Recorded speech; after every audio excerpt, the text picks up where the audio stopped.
Good afternoon, my name's Justin. I play guitar on songs in Nashville. Welcome to my YouTube channel. Today I've got a song from another subscriber. I really like the story, the backstory of this, how this song came to be. This guy, his name's Tony, he lives in Colorado. And this song that he has sent, which I haven't gone through yet, the song that he sent, he has written and recorded with another guy who lives in West Virginia.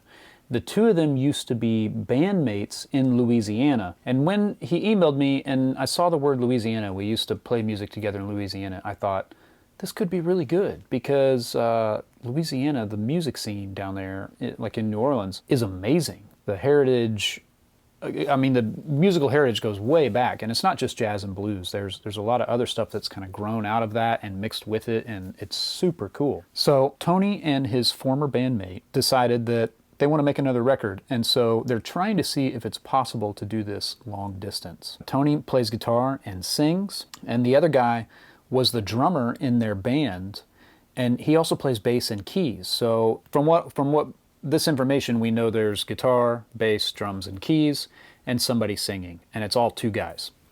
And they paid to have the song mixed and mastered just to see how great they could get it to sound and if it's worth trying to finish the record. So that's the idea. They were in a band together for 4 years called Shepherd's Pie. I'll have a link to their SoundCloud in the description, and I think I'm ready to dig into the song. But first, if you're new here, I would ask you to subscribe. I offer lots of advice, lots of wisdom, lots of tips on guitar playing and music. The angle that I'm coming at the whole YouTube guitar thing is from the perspective of someone who has made a living playing guitar for a long time. And what I'm trying to offer that I think is unique is helping other people become better musicians on the guitar. My angle is, how do you make someone else's music sound better with just your guitar playing? How do you use your guitar playing to play good music? How do you support a vocal? You know, how do you enhance the situation by being a team player and taking a back seat? Like, there's a million channels that'll show you all sorts of licks and scales and modes to solo in and all this stuff, but I feel like there's a little bit of a lack for teaching how to play music with other people and to be a team player. So that's the angle. Let's dig into this song. As you all know, at this point, I listen with cans on. I mute my speakers, and I write a chart with a guitar in hand. So I'm playing my Danacaster Jazzmaster, and this is what it sounds like.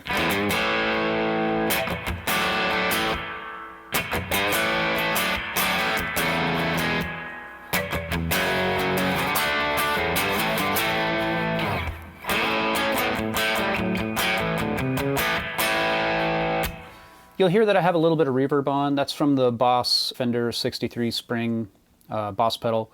And then I also have some throwback overdrive boost on. So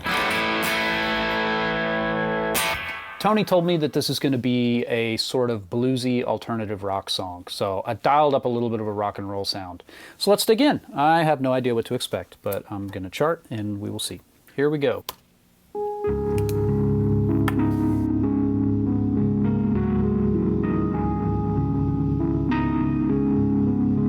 It's a minor chord. I don't know if I want to call it a 6 minor or a 2 minor.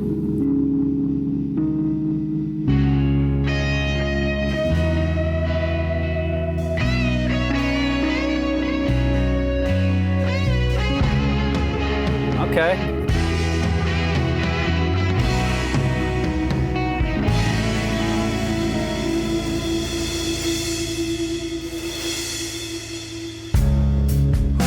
Say just who you were before.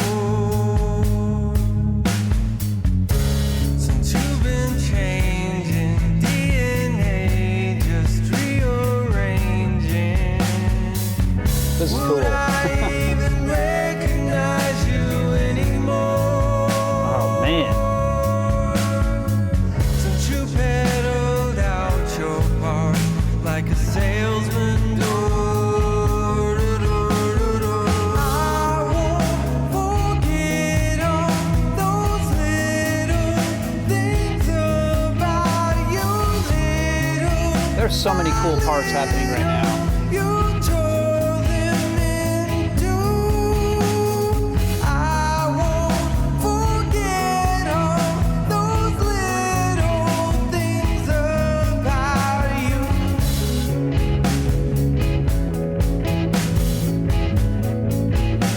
That's really cool. Really cool. All those times that everybody lied to you. No one ever cared enough to fight with you. At least I took the time to know you through and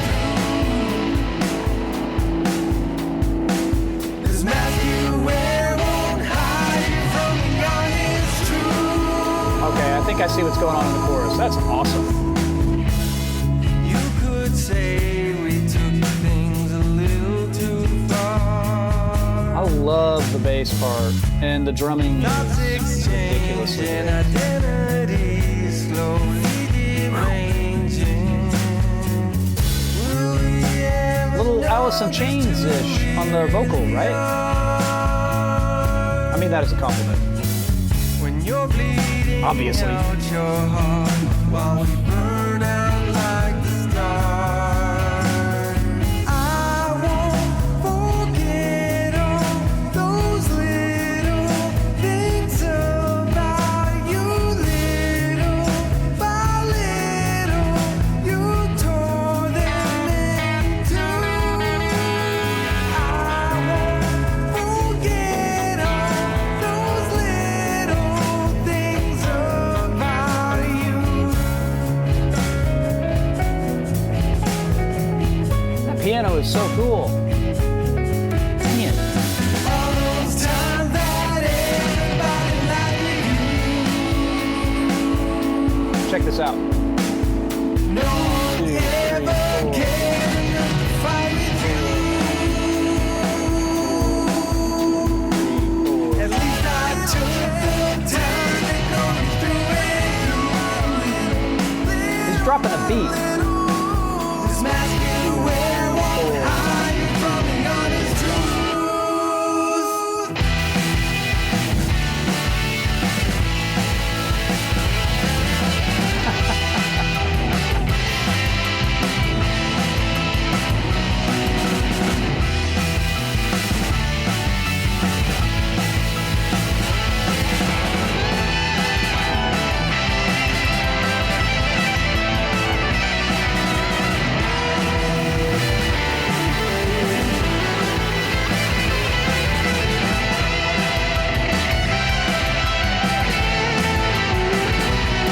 Awesome.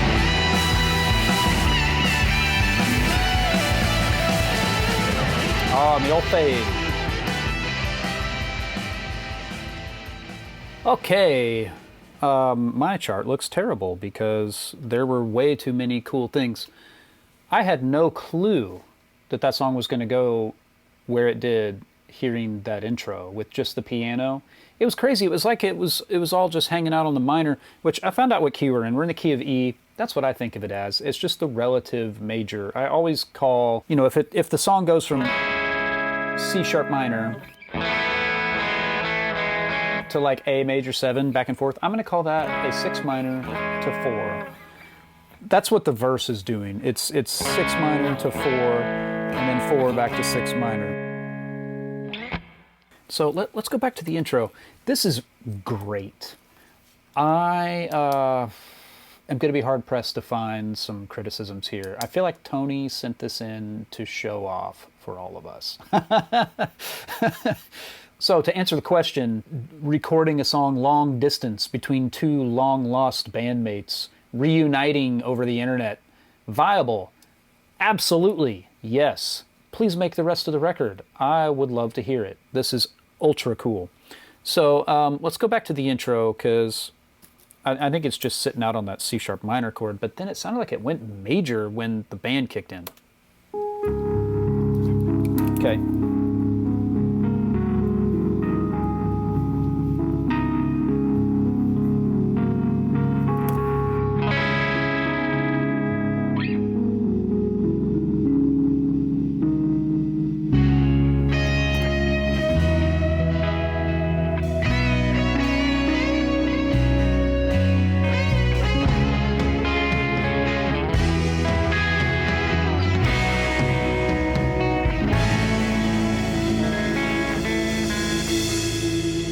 This is so awesome. Who could say just to you That drum pattern, the real busy bass, and just the vocal, the heavily affected vocal. since you've been changing? Very good. DNA just rearranging. Would I even recognize you anymore? And there's a vocal melody in the B section of the verse that's You super pedaled cool. out your part like a salesman.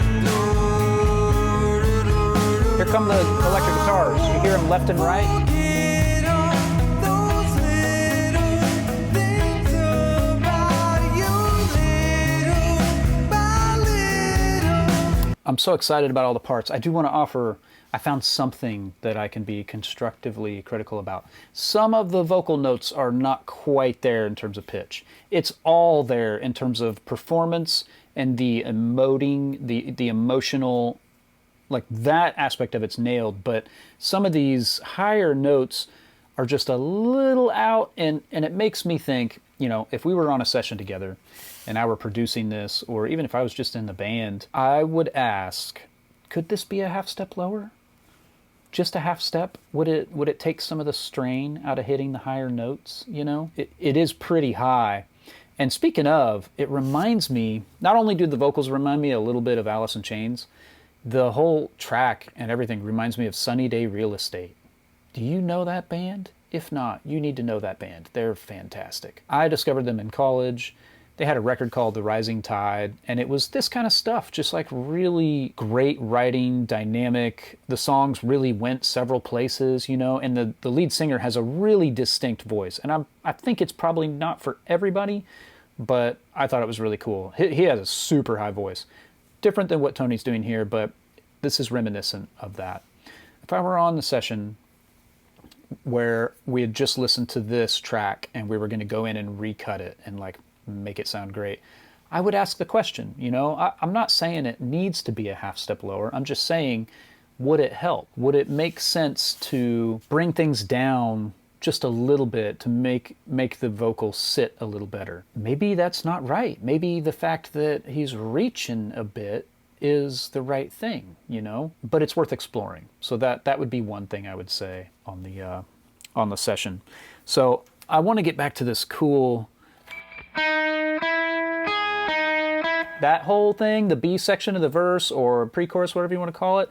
That hook is awesome. And with the bass just moving the way it is, and, you know, that first verse just comes in out of nowhere. It's like solo piano, very nostalgic, introspective, colorful, minor keyed piano. And then all of a sudden the same chord turns major. And here's the band with like some lead guitar intro stuff, you know? It's super cool.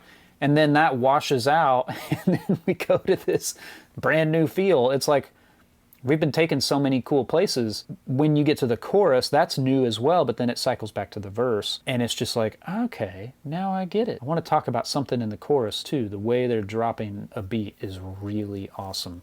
But check out this melody in the pre-chorus. Since you pedaled out It's coming up. your part like a salesman.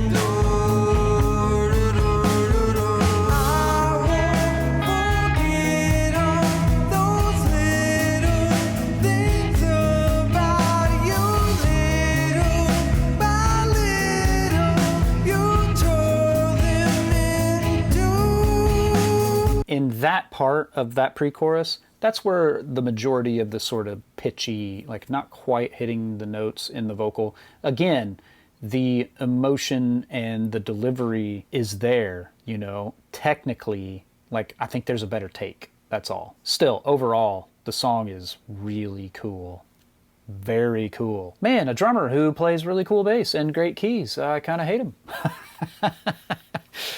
Don't tell him I said that. Let's get in halfway through that pre-chorus. We've heard that melody once. I think he got it straightened out better in the back half in terms of pitch.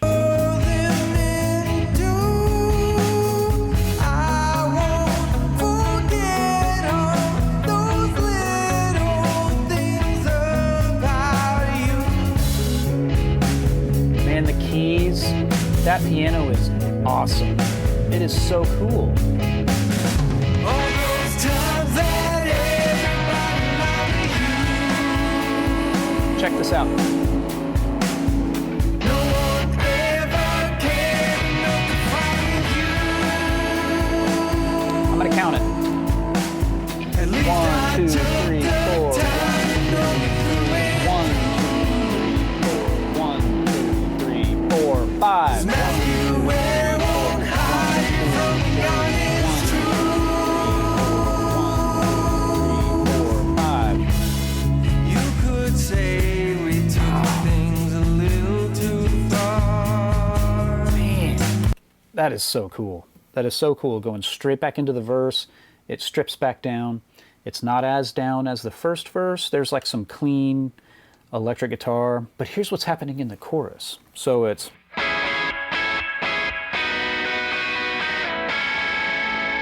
So when they hit the diamond on the 4 chord, diamond's just a strike of a chord that rings for a bar or 2 bars. Sometimes we play half diamonds, you know, but that's just, it's a term for something that rings for a specified amount of time. They hit that on beat 4 of the 2nd bar, and then that starts a new phrase.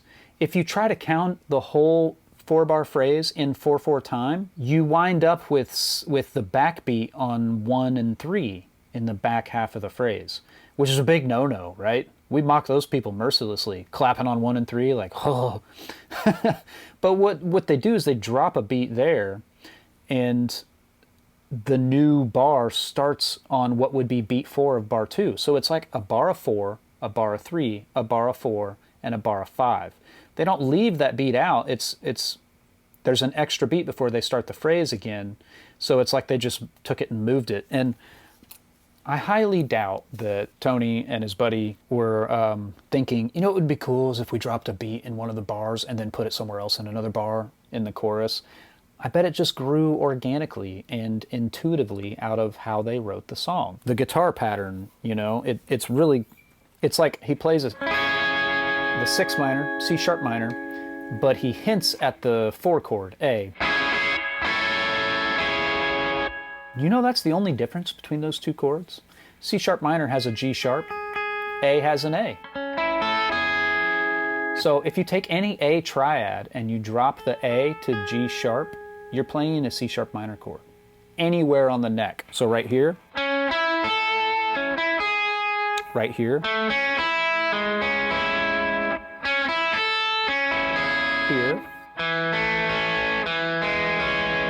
there,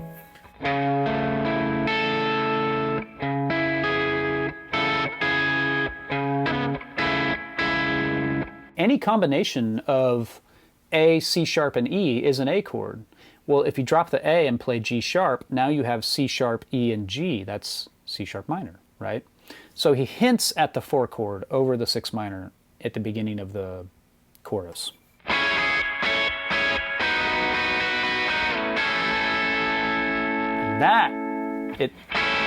You think it's on beat 4 of bar 2, but it's starting a new bar. The drums give that away. He starts the backbeat over on beat 4. So one more time, let's listen to this chorus because this is really awesome. Things about you. Here it comes. I'll count this out one more time. All those times that everybody loved you. 5. No one ever cared enough to find you. 2, 3, 4, 5. At least I took the Right? So he turns the backbeat around. Backbeat is just a term that means a simple drum pattern that puts the emphasis on the back, on beats 2 and 4. It's not on 1 and 3. 1 and 3 is the kick. 2 and 4 is the snare, right? So he flips it around. It's just a really cool way to keep something really interesting. And he probably wasn't thinking, oh, I'll just, you know, I'm going to mess with the meter of the chorus. Tony probably had, like, this is what the chorus sounds like. And his buddy, the drummer, probably was like, man, what if I started the beat over when we land so hard on the the A chord on beat 4 of bar 2. It's just fantastic. This is really cool. I'm finding difficulty coming up with things to be critical about. Vocal tuning, just the pitch, and possibly going down a half step. There is one other thing that I might suggest if we were on a session together cutting this song. And this chorus, it sounds like there's just 2 guitars playing up in this register.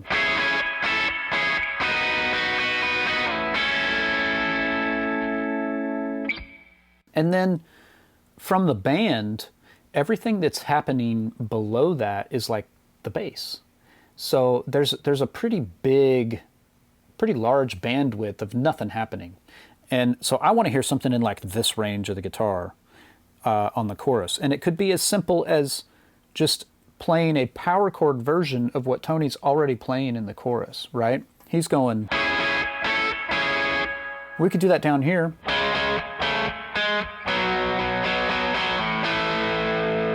That's rock and roll, right? Maybe he thought to do that, but he thought it clouded it up too much. Maybe he wanted the high aggressive guitars and then bass and drums still kind of holding it down. My ear kind of wants to hear the same thing that he's playing, just down an octave and kind of turned into a power chord rock thing. So you notice I'm playing a C sharp power chord, C sharp, G sharp, and you can go up to the A and you're hinting at the A chord, just like he was higher up on the neck. Right? And that kind of sounds like Kashmir, doesn't it? Which is cool and kind of fits with the vibe of the song. So yeah, I would put something like that, like here. I'll just play with the chorus. Right here. All those times that everybody loved you.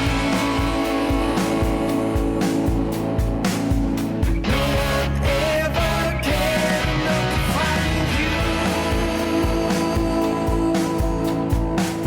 At least I took the time to make it through. Just, you know, more meat. I feel like this is like the meat register of the guitar, or the beef. Let's get a bit of that, you know. Maybe he was trying to avoid that stylistically. Again, something I would raise on the session, or that I would just start doing. I want to go to the outro because that was really cool. So it seemed like they hit on a different chord here. So I can see where the band stops. There's a stop and then the outro explodes. I'm looking at the file here, so check this out. This mask you wear won't hide you from the honest truth. Yeah.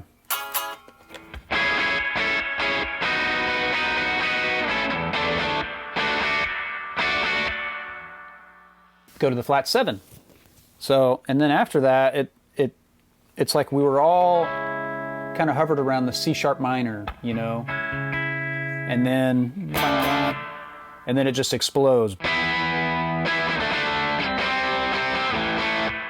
Very cool outro. And there's multiple lead guitars going on. There's like the main solo guy, but there were these other guitars that were like kind of playing lines up into the solo guy taking over.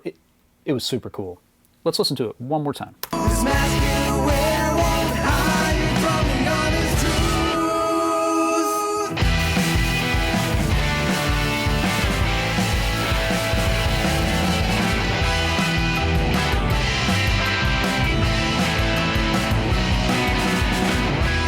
Okay.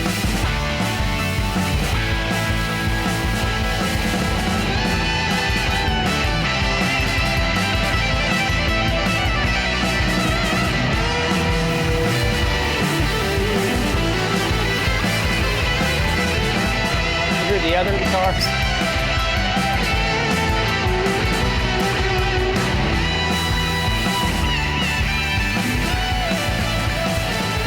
Oh yeah, Tony's showing off. I'm kidding, man. I love it. It is super cool. This is so far outside the box of the kind of things that I get to work on in Nashville. I don't know. This would like make all the players' day. Like, hey, redo this, you know? Here's where we're starting. Let's cut this song. They would love it. It would be so cool. So basically the outro, let me finish my chart here. So the verses were the same length. It was 6 minor split 4, 4 split 6 minor. That's the whole phrase on the verse. And the pre or B section of the verse, where that really cool melody comes in. And so that repeats back to the chorus. The second time, instead of hitting the 4s, we've got real quick hits on the flat 7, and then it goes to an outro.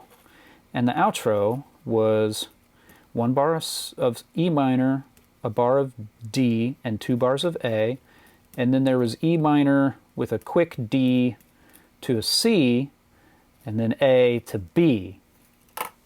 So I might have some of the length of sections wrong here, but this is my chart. You see the 6 minors at the top, that was the piano, and then the line right below it, we go major, and the band's in, and there's like this guitar line that's super cool, and then everything empties out for this like really cool groove for the verse, and then some like rhythm guitars come in, and there's that cool vocal melody. We hit the chorus, which again, I'm not writing the meter of the bars. I would probably do that if we were tracking this on a session, and then once the players saw that, they go, oh, yeah.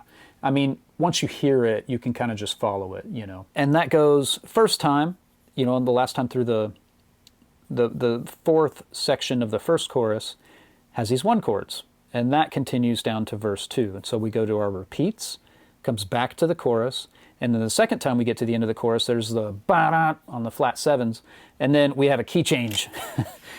They did the hippest key change, right? They went from C sharp, E minor, that's a minor third. A minor third is the hippest modulation, so they say.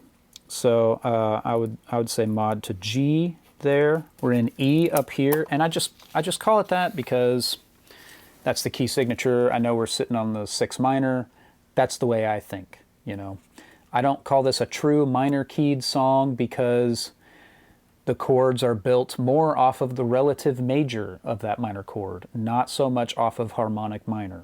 Although down here we do get into a 3 major, which is the 5 of 6 minor, and that is built in harmonic minor. So, you know, you could chart it a couple different ways if you wanted. But this repeats a few times and it's out, and yeah, there's just a lot of great soloing. I love the guitar parts in the back half of the verse. There's the one that's kind of doing that hypnotic. And then it sounds like there's maybe 1 or 2 guitars catching the da-da-da-da-da-da-da-da-da-da. So the effect, if you're to try to play it on one pass,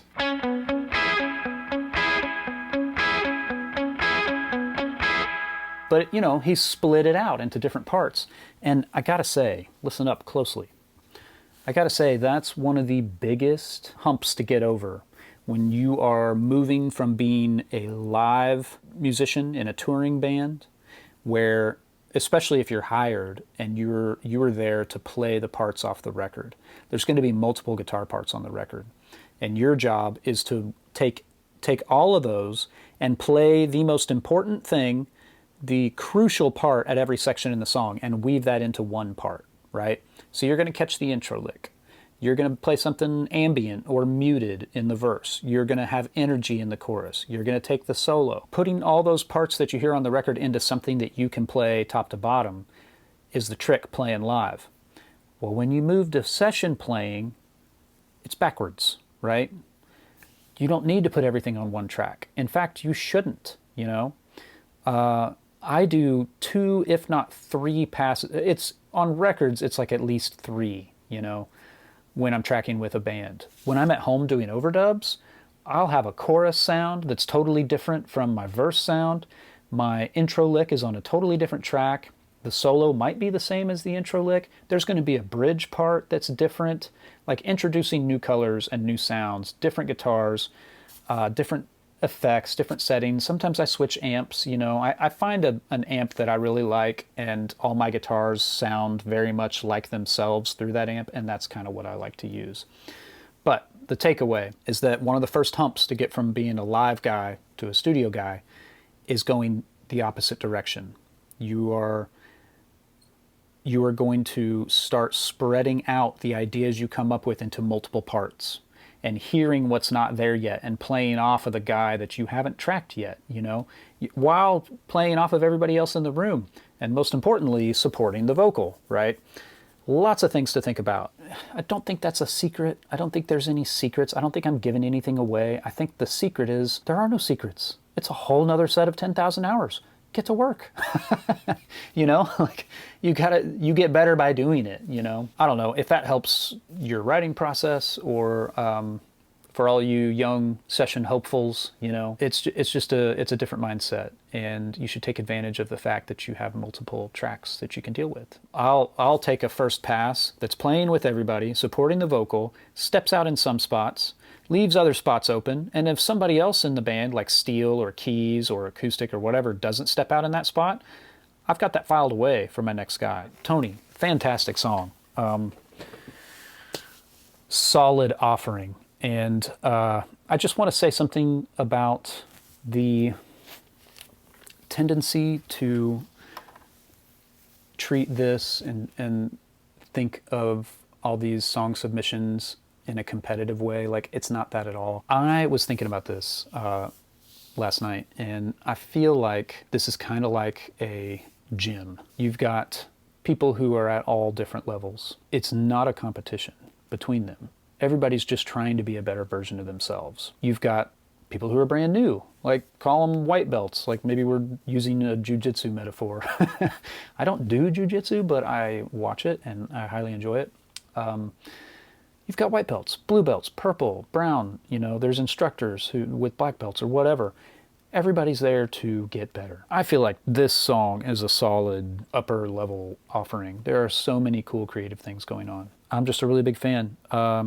Just to recap, vocals, possibly a half step down, add some lower mid-range beef in the chorus. But other than that, your playing is great, your singing is great, the writing is great, it's ultra creative. Your drummer buddy was playing some really cool fills, like really great stuff. And then the bass and the keys. Some of the keyboard playing reminded me of Brad Meldau, you know, jazz guy. Just some of the color choices over the static chord was very, I don't know, it just seemed really New York, modern New York jazz to me, kind of. So thanks for watching, y'all. I'll see you later.